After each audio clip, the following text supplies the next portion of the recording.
So we've got three brilliant speakers this evening. We've got Theresa Griffin, who you will all know, I'm sure, who is a former Labour Party MEP and did a great job for us in the European Parliament representing the nation's interests. And we've got Catherine West, MP, who you will know and is our Shadow Minister for Europe, joining us soon.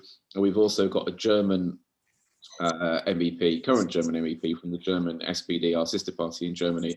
That's Gaby Bischoff, and she will be giving us perspective from the EU. But before we go any further, we're co-hosting this with Friedrich Ebert Stiftung, and Christos is here from Friedrich Ebert. So I will hand over to Christos to introduce himself and to introduce Friedrich Ebert if you don't know of it already, and then we'll come to Theresa. Thank you very much, Mike. Welcome everybody from my side as well, and happy birthday, Mary Gregory. I'm really glad that you all joined us tonight. Let me say 2 words about what we are as a foundation and then what we're aiming to do with this event. The Friedrich Ebert Foundation is the foundation of the European or the German social democracy, so we're very close to the German SPD, but we're also the foundation of the German labor movement. So we're supporting German trade unions everywhere to link together with their international comrades all over the world, trying to join ideas, join thoughts, and join actions.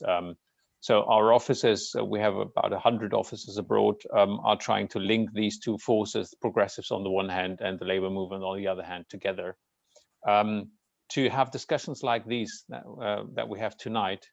Because what we're based our work on is common values, and one of the values that is in play here, from my point of view, is solidarity. In Europe, solidarity, we have been used to think of Europe as a kind of a room for common solidarity. I think Brexit teaches us that there are bigger rooms, and we need to extend solidarity farther than the borders of the European Union to other friends and comrades in different parts of Europe. And I'm looking forward to your thoughts and ideas, Theresa and Catherine and Gaby, although I think Gaby hasn't joined yet, on how we can do that and how we can join forces to protect workers' rights, maybe extend workers' rights, not only play defense, but play offense as well sometimes. So thank you very much. And if you want to know more about us, I'll post our website in the chat. Thanks a lot. Over to you, Mike. Brilliant. Thank you so much. I will hand straight across to Theresa Griffin as our first of the 3 speakers of the night. So go ahead, Theresa, and thank you again for joining us. Thank you, Mike. And it's wonderful to see so many old friends. And Christos, just so that you know, Martina Werner, who was German SPD MEP, reached out to me about 4 or 5 months ago, and we had a joint workshop which was exactly about how do we actually maintain those links with our sister parties. And one of the things I'm saying to the shadow cabinet in terms of the Labour Party in the UK is we have to maintain our links, not only with the SD, but with the Party of European Socialists. And I think you're absolutely right, Christos, to frame that in a broader international framework as well, because obviously now we've got Biden, thank God. Sorry, I went very Irish there. We've got Biden in terms of the USA, but Mary's heard me say this before.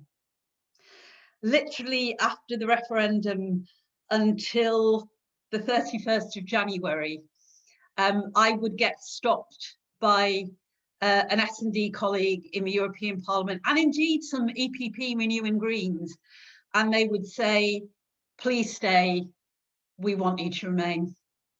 And right until the inevitable, they thought it was possible that there could be a different outcome.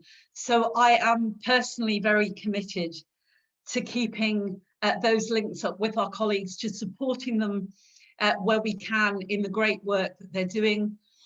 Ismail Ertug, who is, again, German S&D MEP, very good friend of mine, is doing fantastic work at the minute on climate change and green hydrogen, and making sure that we're moving away from fossil fuels.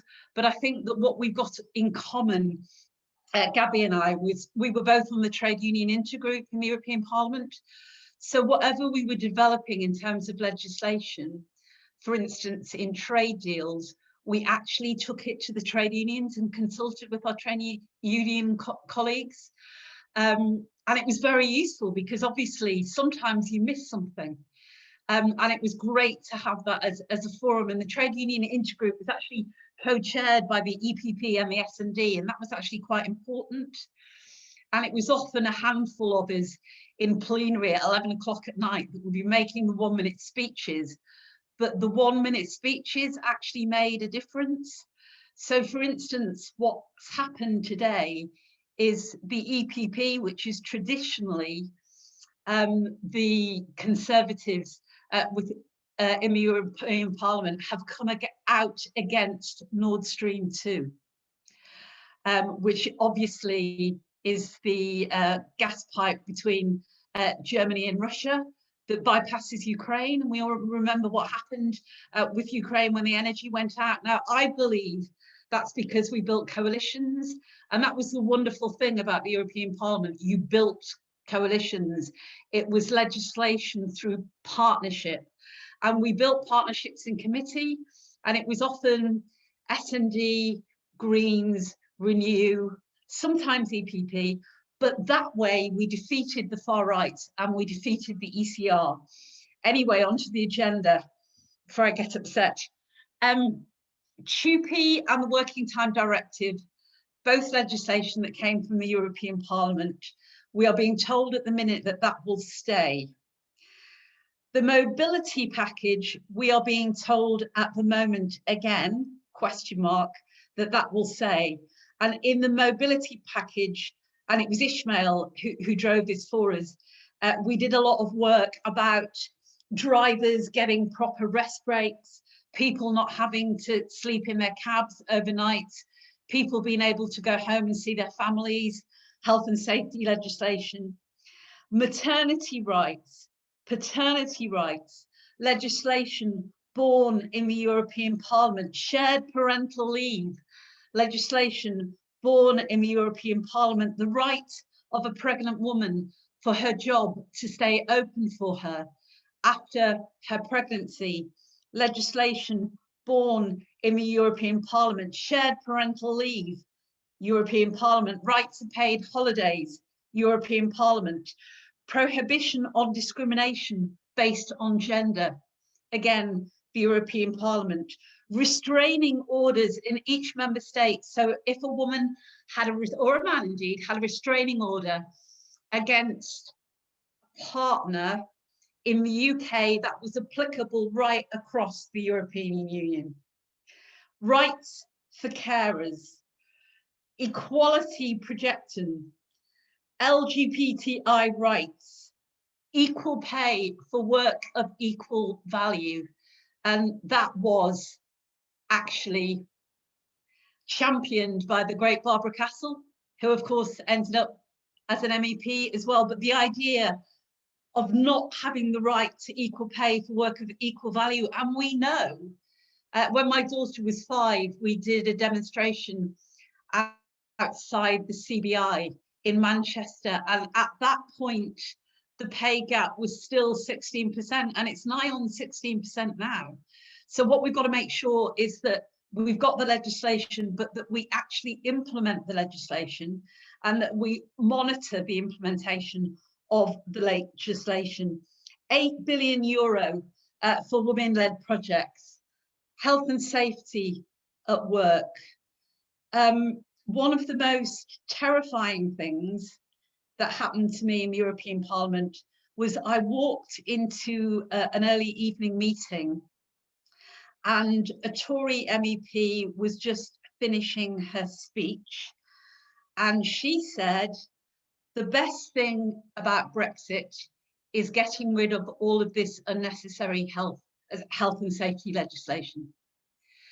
And I happen to believe, and we believe as socialists and Democrats, that every worker has got the right to leave her home in the morning with the expectation that she will come home safe to her family at night. We know already the review of workers' rights we were promised has been cancelled. The government has failed to bring an employment bill to defend workers' rights. Kwarteng was part of Britannia Unchanged, when in 2012, Tory backbenchers wrote a series of articles to water down workers' rights. We know they also tried this in the trade union bill. The UK has said it will not reduce workers' rights that were in place from the 31st of December 2020. But we need Gaby, we need Catherine, we need all of this, all of us collectively making sure that this can't happen, because there is such a thing as rebalancing, which can diverge from workers' rights. There is no such thing as get Brexit done. Brexit hasn't even started yet. Lovely to see you all. Thank you.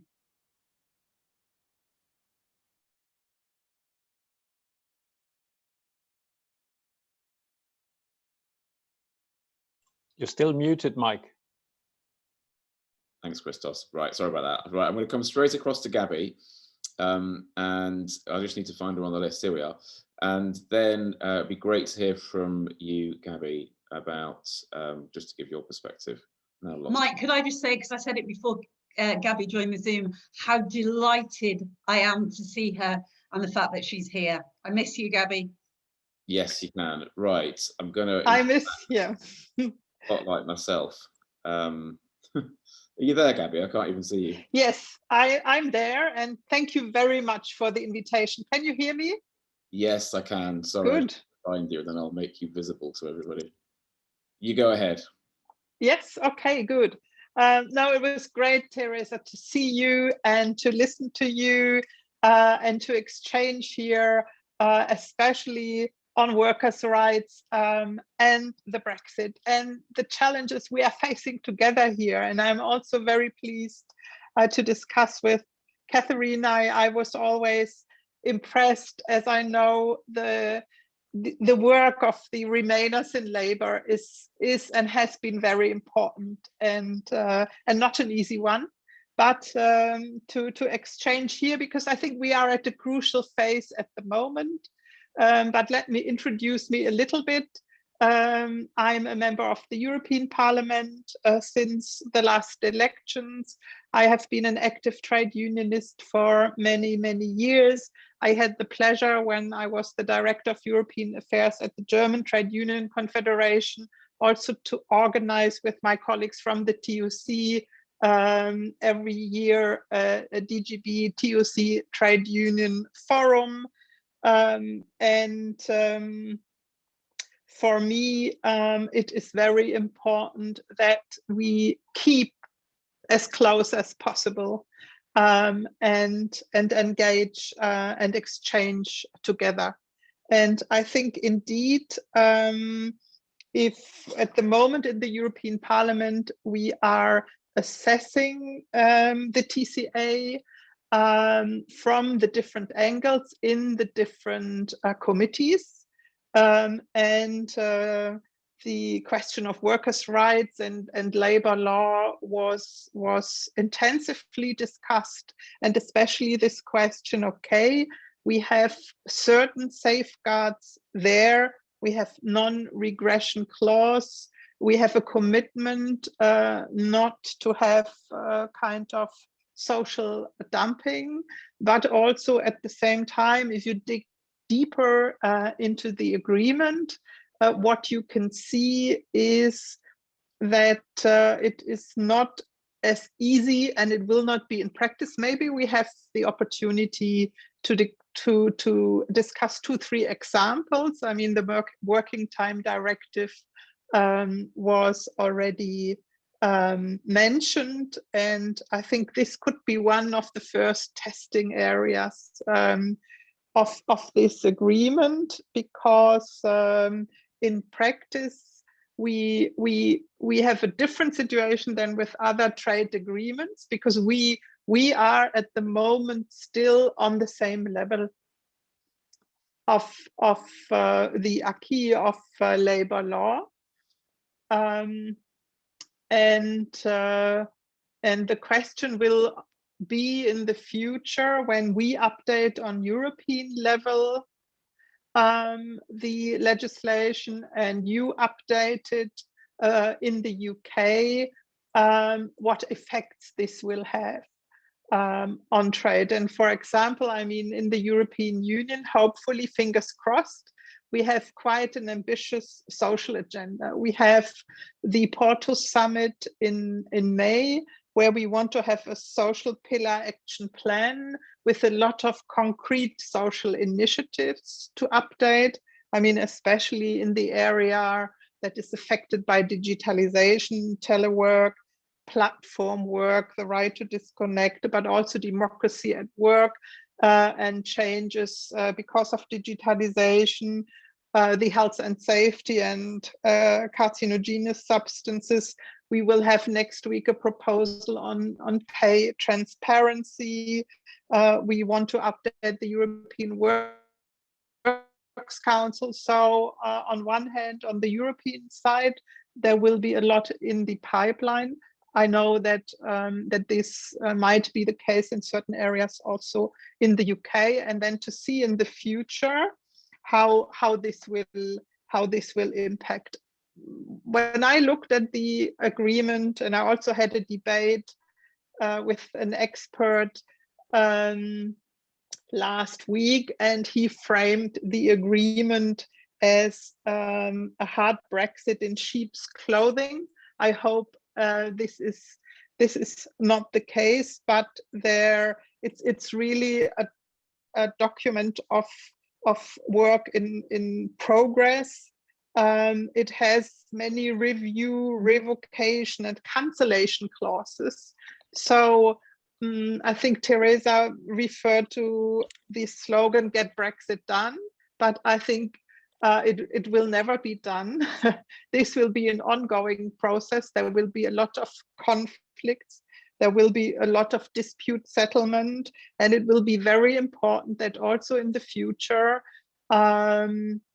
the progressive forces work very strongly together, that the trade unions work very strongly together between Europe and the UK to make sure that workers' rights really in the end get not weakened on both sides, but that we can try to reinforce them and make sure already in the procedures now that there is always a workers' voice present here.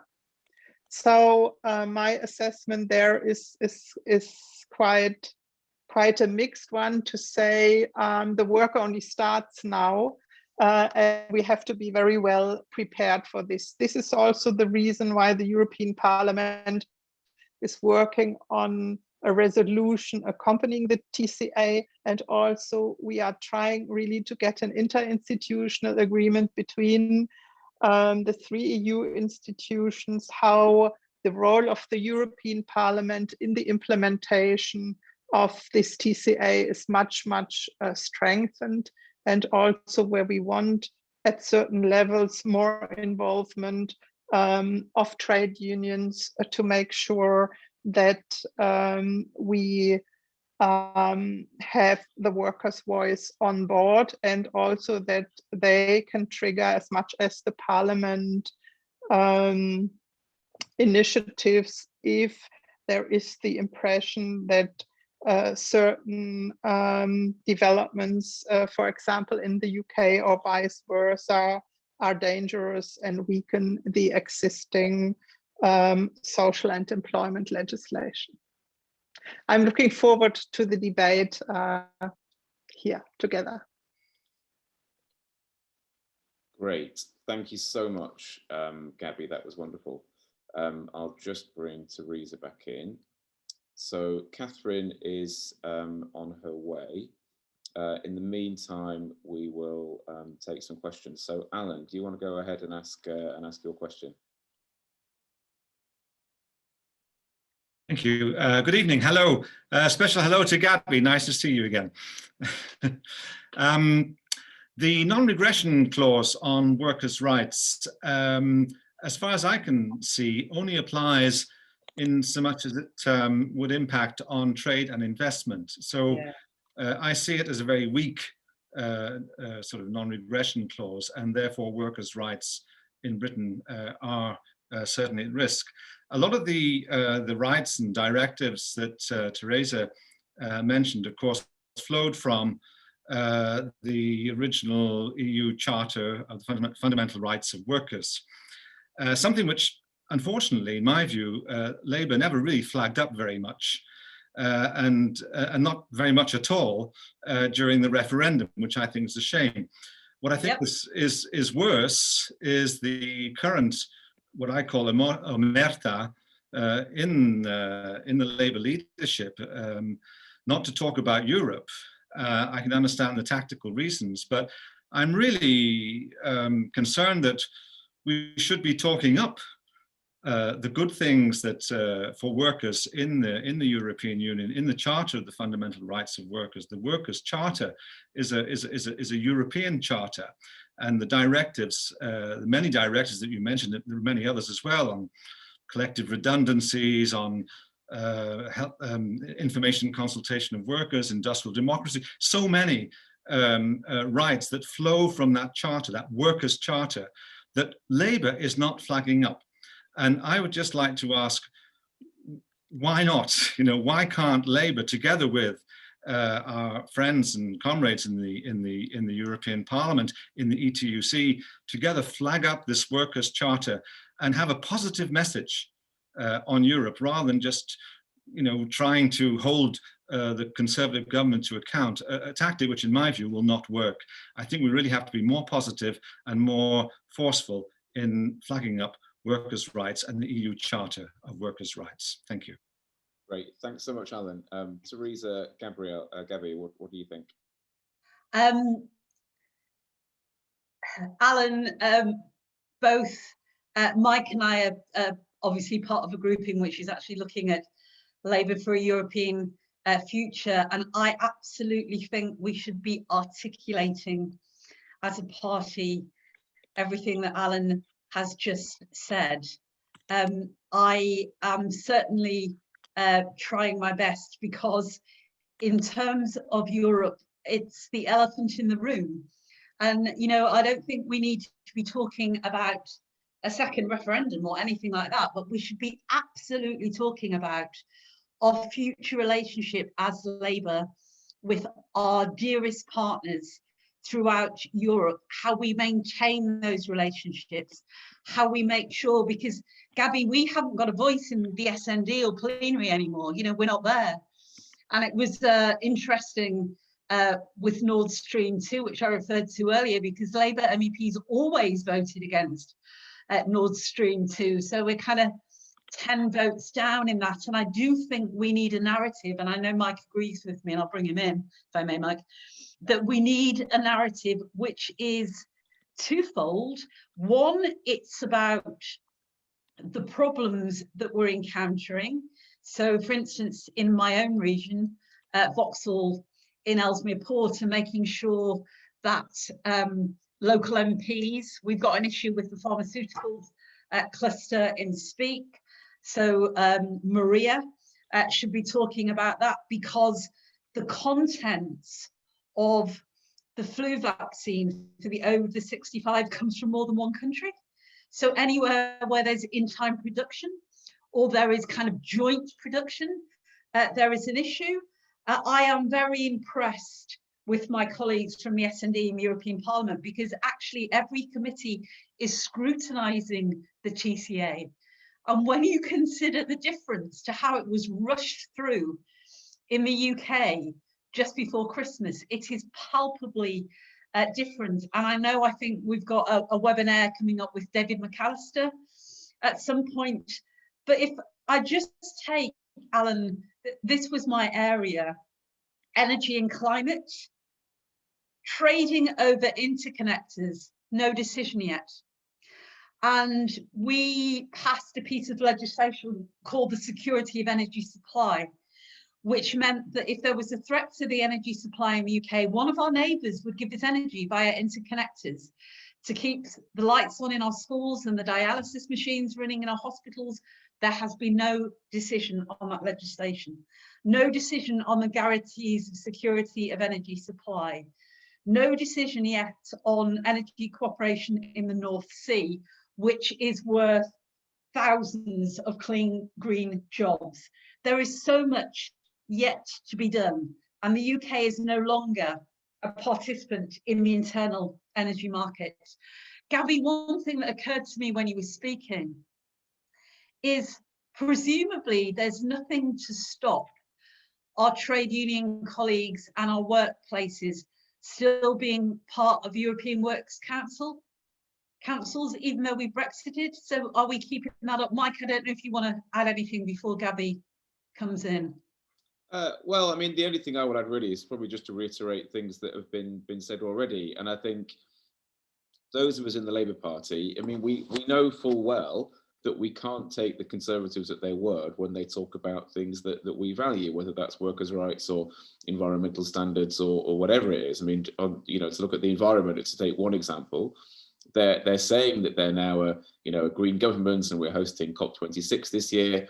David Attenborough did a presentation, I think, to the G7 this week, saying that we're now beyond the situation we've been in for the entirety of human existence in terms of how the climate operates. We're now in a new world. It's too late for things to stay as they are. And he was saying it's COP26, the meeting being held this year between governments to decide how to fix the problem, is probably the last chance that we've got as a species to keep the planet in the manner to which we are accustomed to it being. And yet, at the same time, you've got Boris Johnson and his government saying, yes, we're green, we're going to host COP26. And yet they're opening a new deep coal mine, the first one in the country for decades. In my region, in Cumbria. In your region, exactly. And that's, of course, the exact opposite of what we need to be doing. And pretty much the first thing they did in terms of divergence, or at least the first thing in terms of agriculture, was to use pesticides that are banned in the EU because they kill bees. So, we know we can't trust them. So the fact that they've tried, they tried in January to start a review of workers' rights so that they can slash and burn and, in their eyes, free business, even though business was very clearly saying to them, look, we're not interested in this. We don't actually want to slash workers' rights. Workers' rights are important because we value our employees, and it means that we know that everybody's on the same page.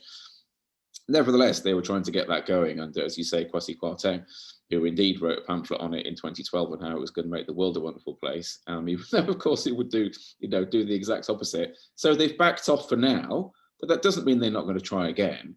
It doesn't mean that they're not going to try again, either in the same way by holding review and doing it publicly, or doing it in a more underhand manner. And we know that they do things like that all the time and create a whole host of distractions.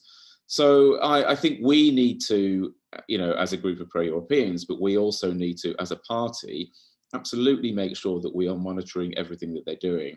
And probably the biggest thing that we have as an advantage, on our side of the fence, if you like, is the fact that the public don't want workers' rights slashed, and they don't want environmental regulations slashed either, or animal protections. They actually think the surveys that I've seen, the public seem to think that the British are pretty much the best at regulations and we have the best in the world, but they really don't want to see them slashed. So any sign that the government is attempting to do that will go down badly amongst the public.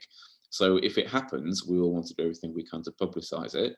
And as a party, say to the public, we will put things back in place when we get into power next. And that will be one thing that could help us win some votes next time around, or we need to win a lot of votes next time around.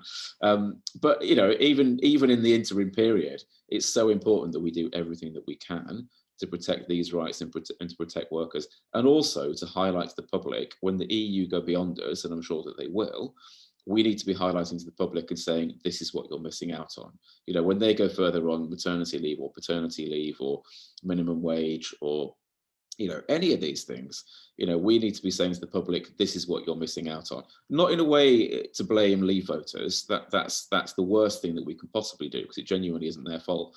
But to make sure that they know that if we were in the EU, then they or their kids or their sister or brother or neighbours would be getting a better deal.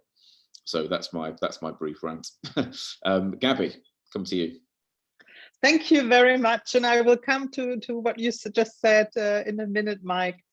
But Ellen's a question.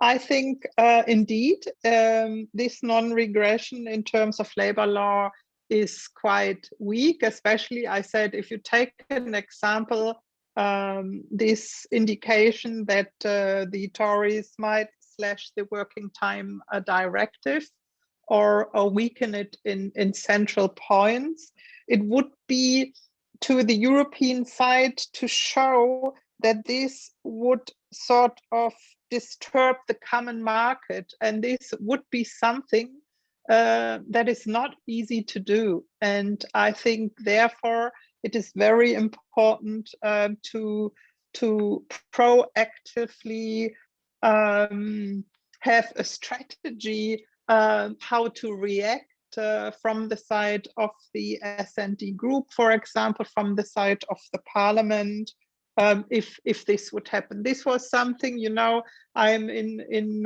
2 committees very active in the employment committee, where we discussed especially also this threat of lowering in the UK parts of the regulation we have at the moment on equal level, and what would be EU reactions then. So it is a weak procedure, but it is one where we have to play with what we have to use and to be prepared to do so. And this is why this question of a stronger role, for example, of the European Parliament, but also the your national parliament will be essential here in the future. I forgot to say, I wanted to highlight in my introduction that we also still have important elements like the coordination of social security that were safeguarded in this protocol. And I think this is also very important if you are in the future or continuing working as a European citizen in the UK, or as coming from the UK to work in a European country, that you will still be in this mechanism, at least in the core elements of this social coordination regulation. 883, it's almost a copy and paste in this protocol of this regulation, so that you know that your rights in terms of pensions, of unemployment, of maternity leave are safeguarded when you move back and forth. I think this is also something that still is a connection here. I listen to you, Mike, and you know, I'm living in Berlin, and a huge part of my youth I lived in a city with a wall and with 2 different systems.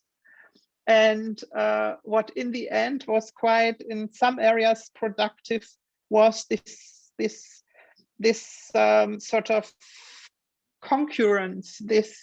You had 2 systems, and in some areas, for example, in West Germany, you had certain equal opportunity strategies that was much more developed in the East, and this still then had an influence on the other side. So can we, and you said we should really monitor, because we are now separated on the same level. And I think that's a great opportunity, and then really to monitor what is happening on both sides, and to use it, if it is good, to put pressure in your country, in our countries in the European Union, to not let the divide be too big. And I think, and also to have enough pressure to say we would be ready also to increase democracy at work, or have better provisions in the digital area, especially for telework or for people on platform works and others, and to use this also as a political instrument. I think for both sides could be interesting, because not to forget, it's not only that the UK profited European regulation, but also in terms of anti-discrimination legislation, the influence from the UK on European legislation was also quite impressive. But this requires indeed some thorough, some possibility for closer exchange and for developing strategies how to deal with the implementation on this TCA. I think this will be done very strongly still within the trade unions, because I mean the TUC stays a member of the ETUC. I've been long-time member of the executive committee of the ETUC too. I think there are very developed structures to do so. I think also we have to see on level of the Progressive Party, the PES, for example, where Labour is still an important member in there, how we can use these existing structures for this kind of strategy building, monitoring, and political campaigning. Great, I agree with you on all of that. And I think one you know, we need to look for positives where we can find them at the moment in light of what's happening in our country. I think one positive is that as the EU does move forward in terms of rights, you know, whether it's regarding, you know, workers' rights or anything else, that will put pressure on our government to move in step. And it isn't guaranteed that they will do so. And I think at different times they will make a point of not doing so, because they will say, well, we're going to go further, or we're going to do something different because we're, you know, a free sovereign country, and, you know, all of that. But nevertheless, I think it will put pressure on them, particularly if it's something which has strong public support. And, you know, understandably, our population, just like any other, if we can have more rights and more freedoms and more, you know, security in our lives, I mean, that's really, a lot of that is indeed what drove the Brexit vote in the first place. Not entirely, but it's certainly part of the picture.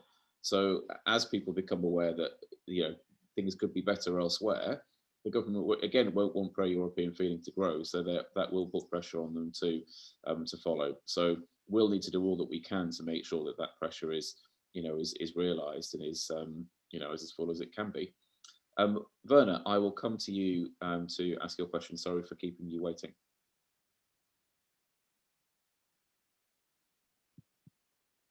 If he's there, I'm not sure. We'll wait for Werner to come back. Tom, shall I come to you?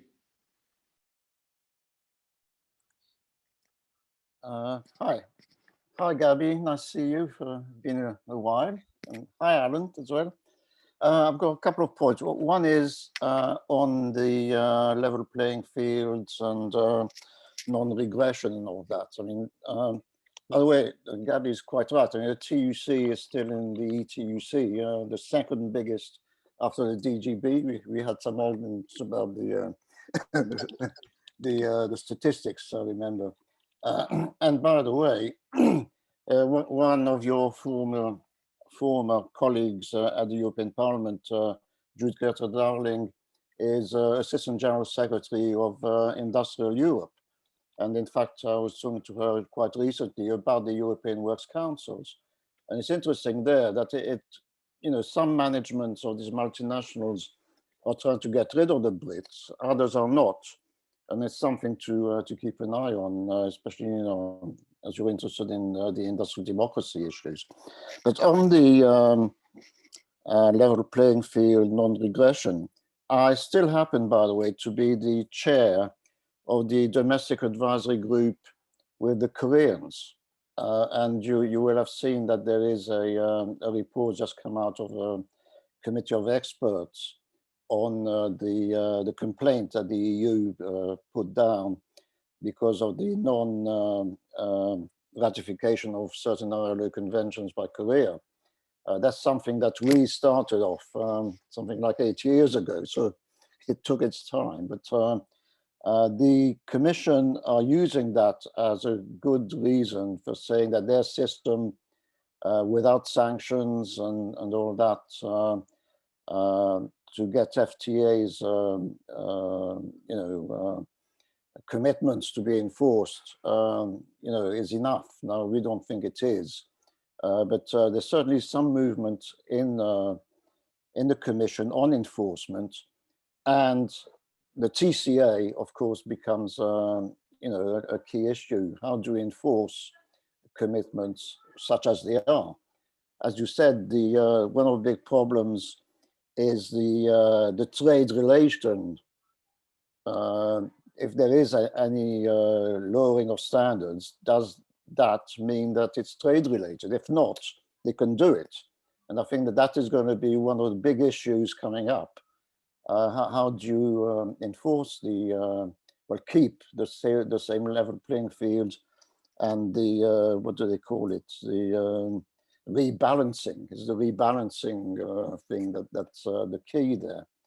Now, so far as the TUC is concerned, ILO conventions are not really the issue. They're mentioned, but there's also a mention of the Council of Europe. Now, I don't think anybody's really dug into that, but whether there are standards, I mean, the Council of Europe, of course, is a bit too soft and, difficult to pin down. But if there are any standards in the Council of Europe, then these could be used as part of any complaint. And I think that's something that's worth looking at. Another point which is being discussed in the TUC, and no doubt they would have talked to you, Gaby, about it, is the monitoring. At the moment, the TCA just talks about the normal kind of domestic advisory group. Now, I have the experience from Korea. It's a useful tool, but it's certainly not good enough. If that's all the input that civil society, and particularly the trade unions, can have in the monitoring, then that's just not good enough. So there must be some ways, and the TUC have drawn up quite a program of how to get into the system, to monitor and to be able to bring complaints. I mean, at the moment, although the Commission have brought in, with Denis Redonnet, the single contact point, I think they call it, it still depends on the Commission as to whether to initiate cases, and I don't think that's good enough. And that's where the Parliament comes in. And by the way, I mean, the British government has been, refused to give anything like what the Economic and Social Committee wanted, some kind of real joint body. And they're not really giving anything to an interparliamentary body either. You'll have to make up your own rules as you go along, I suppose. But so building on these trying to build some institutional linkage, I think is very important. So, well, I think I've been going on for a while, but anyway, as I said, nice seeing you, and keep safe, all of you. Thank you, Tom. Theresa, Gaby, any response to Tom? Let Gaby start this time, and I'll come with the comments after Gaby. Thanks. Yeah, it's a pleasure. It was also a pleasure to see Ellen, but also to see you, Tom. Yes, I think this is also a point that I already tried to make strong when we had the hearing in the AFCO committee on the TCA, to see that this DAG cannot be a normal one as a body to be. It has a much larger role to play, and therefore it needs, in my view and in our view, different competences. It has to cover the whole agreement.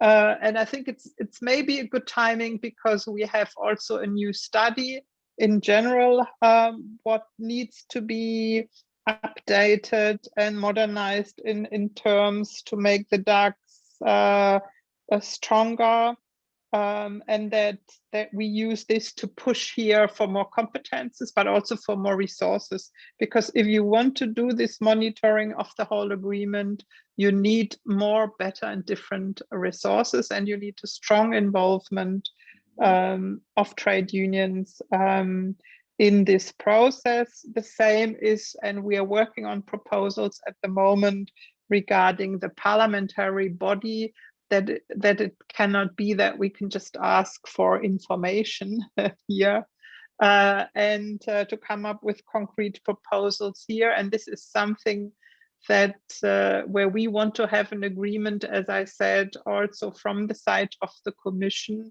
how to strengthen the role of the Parliament before we give our final yes to the agreement, and this is what we are working on. But I think this will be very, very important, and also to have this as transparent as possible. And I realized when I presented this regarding the DAGs, that most of the people don't have a clue. What is a DAG? What are they doing? And never heard of. So I thought, okay, we have to also increase the visibility of this and use the opportunity here we have now with the TCA to do so together. Otherwise, it will be just a placebo. And I think in the medium run that this could be dangerous if it would be just perceived as a placebo and cannot play a role. And indeed, with the European Works Councils, this is something which we also have to monitor to see there is the opportunity that companies can decide that we still have Works Council members from the UK, and I think I will also reflect on this and taking on board, because I will be doing an initiative report on strengthening democracy at work, and to also have this on board. Thank you, Gaby. Why I always want to participate in these fora is because the wealth of knowledge in them is just extraordinary, and we've got to make sure, Tom, Alan, and everybody, that we retain that and we keep this together, Mike, in terms of kind of a knowledge base. Ironically, Tom, I was talking to Jude Curtin-Darling earlier because we're still in touch. She's a very good friend of both Gaby and I, and it's now great that she's Deputy General Secretary of Industrial EU, because she did great work on trade deals to make sure that trade deals had ethical frameworks, and it wasn't always easy, were gender proofed and climate proofed, because if you look at a trade deal through that kind of prism, you then begin to achieve more. And people will remember TTIP, good Lord, and ISDS, the investor dispute mechanism, and we had to argue as the S&D group that, you know, why should a multinational actually go to a different court than an individual? Why should they have more rights? But we had quite a lot of work on our hands with that. And what you're saying about monitoring, Tom, is so right, because maybe naively, I thought that if we got a bit of legislation through, then we got the bit of legislation through. But we did a good piece of work on copyright to make sure that the big streaming platforms actually had to remunerate creative workers for their work properly. And we got it through Parliament, and we just got it through. And there was a huge lobby from the likes of Facebook and Google against it, but we got it through because we got it through for creative workers who are often sole traders and who are suffering terribly in terms of the TCA. But what I discovered, Tom, last week, because somebody tipped me off, that in the guidance for this legislation, the European Commission was watering it down. So the guidance was watering it down. So it proves that you've got to see through legislation, not only through the Commission, but also then what happens when it comes back to the individual member states. But I think you're absolutely right. I'm delighted Jude is industrial, and she is living in Belgium and doing a great job for us. But maybe, Gaby, it could be a joint piece of work with the trade union intergroup and the ETUC. Maybe the ETUC could do a piece of research for you on the state of workers' councils and which UK companies are not complying. I'm sure it's a piece of work they would like to do just before. It was actually my last day. So my last day, I had a meeting on just transition, and you know, colleagues, that just transition came from the trade union movement. It's not a new idea, but just transition means that you interfere in industries before they decline. You reskill and upskill workers before they're made redundant. You think about the creative education needed for our 3-year-old girls now for the emerging jobs of the future.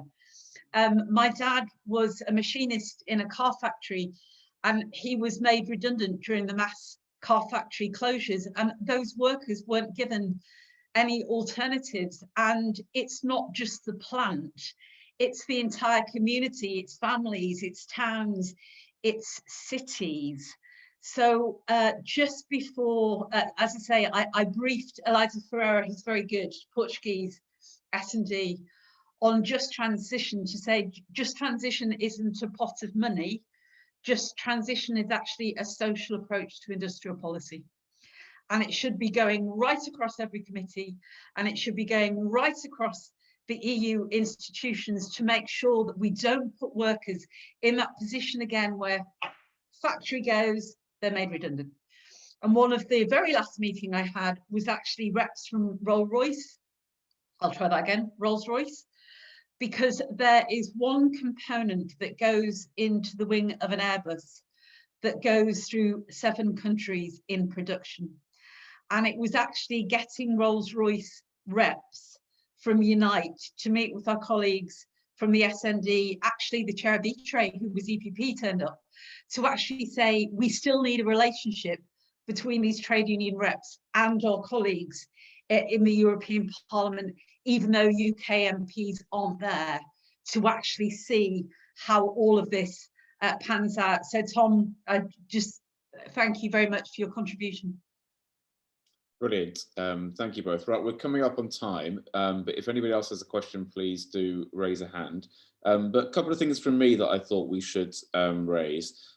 So one, of course, is the level playing field. So one thing that the EU was, I mean, almost top of their list of things that they wanted was the level playing field, which is a guarantee from our government that we won't step away from European regulations and European standards in a whole host of areas, but including workers' rights.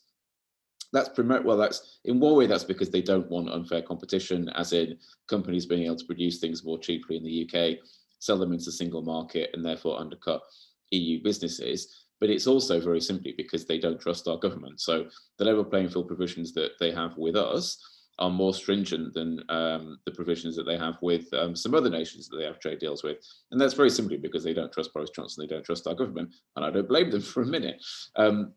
So it's whatever happens in the future, you know, it will remain true that if our government does step away from EU standards in terms of workers' rights or, you know, many, many other things, the likelihood is that the EU will respond by imposing tariffs and quotas on goods that are manufactured here and sent to the European Union. So, I mean, Gaby, it'd be great to hear from you as to whether you think that that's an accurate view, because I think that's commonly held amongst Labour pro-Europeans here. And then also, Theresa, conversations that you've had as well. So Gaby, I'll come to you to respond to that. I would say it's a very optimistic view, Mike, that you presented, that it's very likely that the EU will then respond. I think it is the way it is drafted in the agreement. It will not happen automatically, and it will also not be easy. But for this, it needs a strong parliament on both sides to address it and to make pressure. It needs a role of the parliament that it could, for example, that we address this very strongly also in the new interparliamentary meetings, and a strong trade unions and also civil society within the EU, for example, then to push for actions against this lowering of standards and this kind of things. I mean, there's still a bit this fear that one of the ideas of Johnson and people like him is to have Singapore at the River Thames, and that is definitely in the end what also has to be prevented through this TCA and all the monitoring and working groups and parliamentary groups around it. And I think if anyone ever hoped that it would, I mean, I think the ultimate threat was always that Brussels is bureaucracy and a lot of that. But if I look at this TCA and all the different fora and working groups that are going to be established and how often they meet and all of that, I think it's not less than what existed before. It's quite complex, I think, this implementation process and all the implementation bodies. It is complex, and we need to keep a close eye on it and make sure that the rights of workers are protected in it, because it is complex. And Gaby, it gives me so much comfort that you're there. And it also proves the need to return Labour MEPs in each country in terms of the European Parliament, because the larger the SND group is in the European Parliament, the more likely it is that we can build alliances and actually look after all of this stuff. So each European election in each country is important. And maybe, Mike, we need to think when it comes to the European election about a way that we can actually support our colleagues. And somebody just put in the chat about the fact that Europe needs to be in the next manifesto, and absolutely it does, the right approach. I mean, you know, we have got a Prime Minister who actually admitted that he was willing to break international law. I mean, that's the state we're in the UK. You know, a Prime Minister that prorogued Parliament, that denied a democratic voice, a Prime Minister that pushed through a deal just before Christmas saying, get Brexit done. And I think one thing, I don't know if people are aware, but after the referendum, not only did the Tories stop sending ministers to council meetings, there'd be a meeting of Energy Council, and for 2 years there was no UK there, although we could have been there. They stopped sending British civil servants to the technical meetings, which meant in the Parliament we were working on legislation where there was no UK voice. That abdication of responsibility from the referendum until we left on the 31st of January, I just think it's appalling, but this is what we are dealing with. And certainly Mike and I are talking to colleagues in the Labour Shadow Cabinet, Gaby, to make sure that there is a good link between UK Labour and our friends in the S&D and PES and Committee of the Regions and our colleagues in sister parties like the SPD and like the SDLP. I had the privilege of doing some work in Northern Ireland just after the Good Friday Agreement, and nothing can be allowed to unstabilise or destabilise even, that's the word, the GFA. I mean, that's a huge issue, and one we've covered before, and we'll cover again, I'm sure. Werner, I'll come to you in a second. I just want to ask, I've just got one further question for Gaby, which is about the debate within the EU Parliament and also within Germany about workers' rights. Is there a push to take workers' rights further, or are things pretty stable as they are at the moment? this is one of the projects that we are trying to do as S&D Group. This is why I will start soon a initiative report, how we can strengthen workers' rights, how we can strengthen democracy at work. And I just had the idea when I listened to Theresa, if we could think about having a yearly forum of S&D members and Labour members on this monitoring of the agreement on joint strategies, and to see if maybe the FEPS Foundation or someone can organize something of this.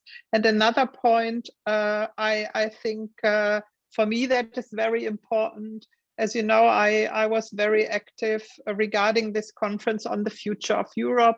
We have this concept of more citizen involvement in these debates, and to see also that within this hopefully 2-year process that they agree on, there will be also a part, what lessons learned for Europe from the Brexit experience, and also to see how we can profit together by maybe also arranging some debates on the future of Europe, on trade union level, on civil society level, with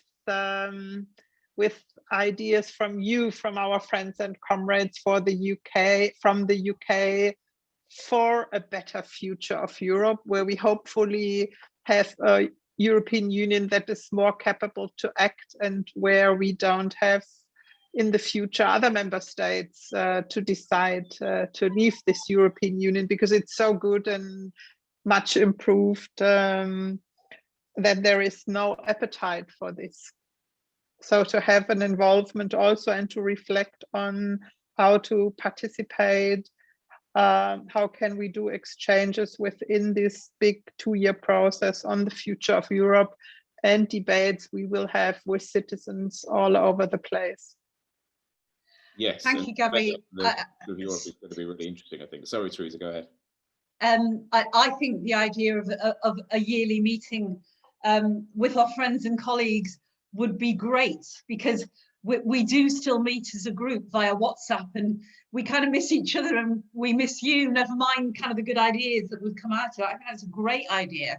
And if we could look at facilitating that, it might be something that FEPS, Fabian's, you know, Christos, whatever you think, maybe you could give a bit of thinking to how we do that. I think that's a great idea. In terms of the conference on the future of Europe, of course, who's working for Sassoli, the European Parliament President, who is S&D on this, is Richard Corbett. Richard Corbett was leader of the EPLP, but if Richard isn't talking to you, Gaby, he should be.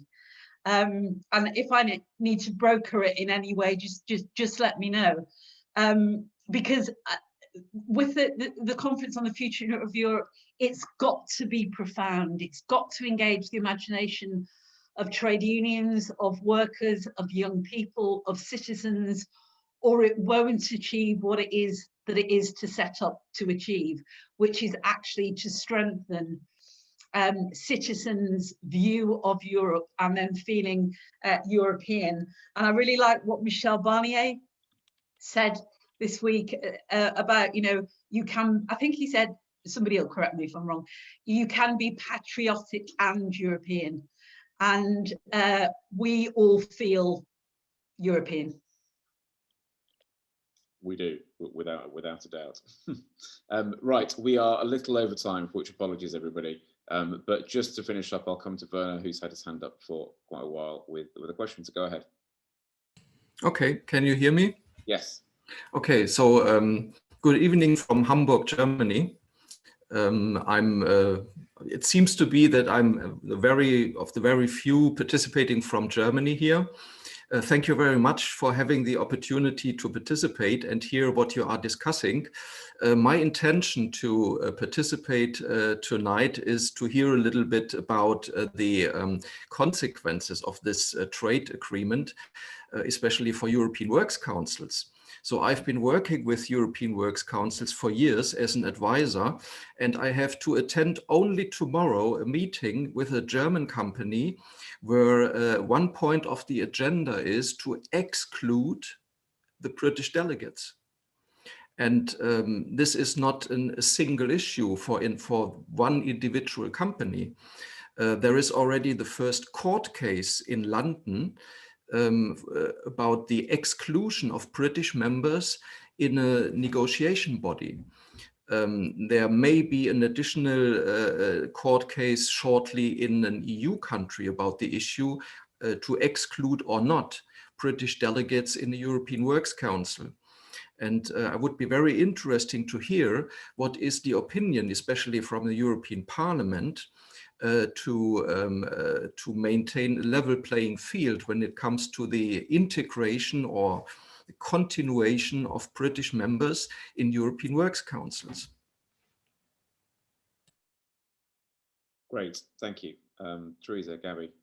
I'll start, Werner. I think is absolutely crucial because in a sense it's something that we can hold on to, and it's by having reps on workers' councils, you actually find what is actually happening in workplaces as opposed to what the companies tell the world is happening.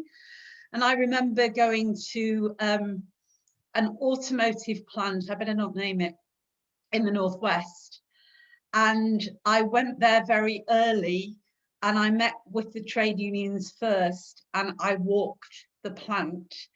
And then I met with the chief exec, always with the trade union there. So he never ever went to a workplace without talking to the trade unions.